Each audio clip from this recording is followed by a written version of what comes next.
bahar Söygümüz üçün ayala Şeyledemi günahım şeyledemi Söygü bir bizi hana Hiç kime benzemeyen para Şeyledemi Sana men değer arzularım Ayınlarım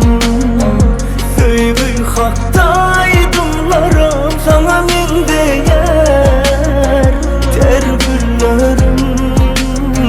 Oğullarım Söygü özüm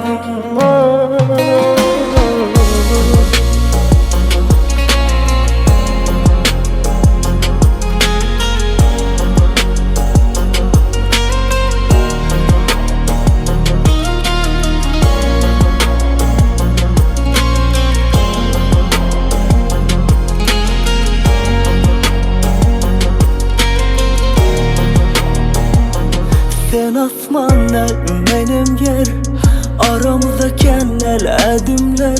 Yörerim sana taraf seginmen İnsan kulu kuduna çenli bu dünya Senin sesin mulayim, adamın dinleyin Her gün Allah'tan ben seni dinleyin Erin kolayım, sevgiden oyum Boyun alayım, günahım